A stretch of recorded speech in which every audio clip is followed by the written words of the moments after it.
Assalamualaikum warahmatullahi wabarakatuh. Alhamdulillahi rabbil alamin. Wassalatu wassalamu ala asrafil anbiya'i wal mursalin wa ala alihi wa ashabi ajma'in. Ashhadu an la ilaha illallah wahdahu la syarika lah wa ashhadu anna Muhammadan abduhu wa rasuluhu la nabiyya ba'da. Amma ba'du. Teman-teman semua, kaum muslimin dan muslimat rahimakumullah. Kita bersyukur kehadirat Allah Subhanahu wa taala karena pada hari ini, di hari ke-15 bulan Ramadan, kita masih diberi kesehatan, diberi kekuatan, dan juga diberi kesempatan untuk beramal ibadah.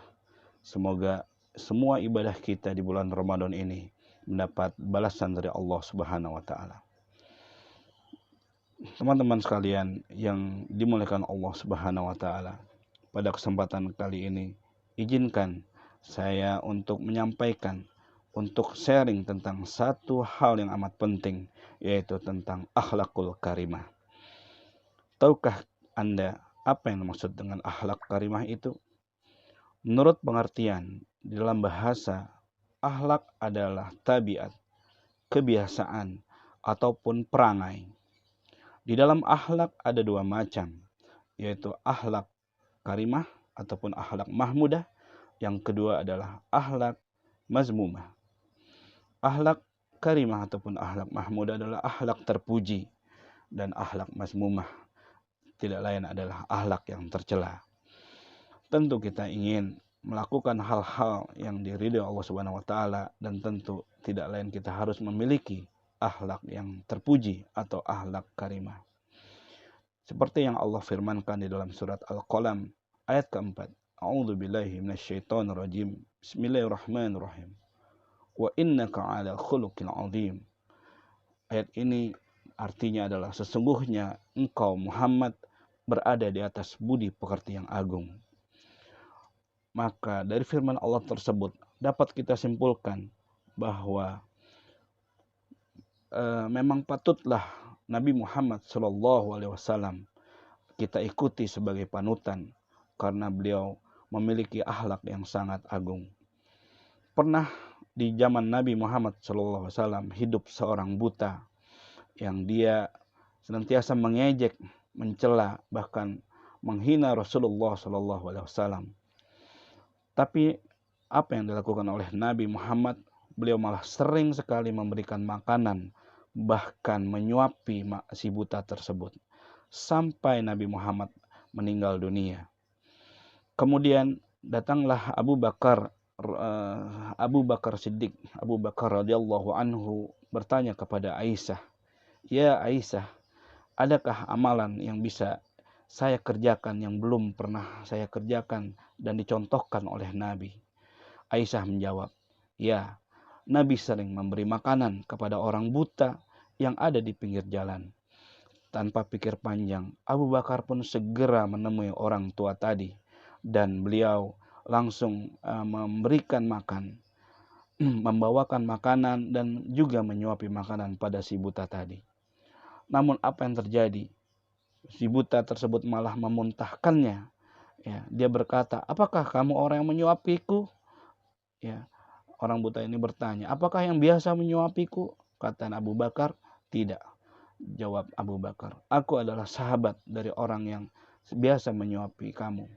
Ya, dan orang tersebut adalah Nabi Muhammad SAW, dan kini dia sudah tiada. Ya, mendengar perkataan tadi, si buta tadi sangat terkaget-kaget bahwa selama ini adalah orang yang menyuapinya adalah orang yang biasa dia hina ataupun dia ejek dan kata-katai.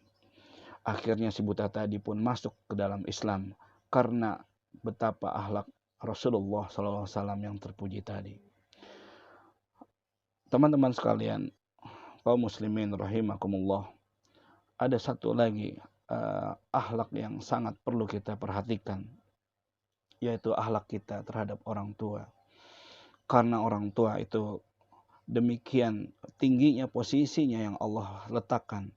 Karena di dalam satu hadis Nabi Muhammad SAW, ya, ridallahu fi ridallah walidain.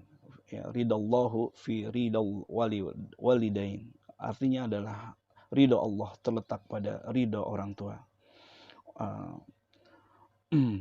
Oleh karena itu, marilah kita bersama-sama memperbaiki akhlak kita, terutama terhadap orang tua kita. Ya, karena beliau dari kecil, ya, demikian sudah menyayangi kita. Ya, dari kecil orang tua kita demikian memperhatikan kita. Ya. Oleh karena itu wajar orang tua mendapat kedudukan yang tinggi, dimuliakan oleh Allah dan Rasulnya. Di dalam Al-Quran Allah pun berfirman kepada kita, ya, di dalam surat Bani Israel ayat ke-24, ya. A'udzubillahi minasyaitonirrajim. Bismillahirrahmanirrahim. Rabbighfirli wali walidayya warhamhuma kama rabbayana shaghira. Ya Allah, ampunilah dosaku dan dosa ayah bundaku. Sayangilah mereka sebagai mereka menyayangiku di waktu kecil. Ayat di atas diterangkan bahwa, ya, kita disuruh untuk mendoakan orang tua kita, ya, seperti mereka menyayangi kita di waktu kecil.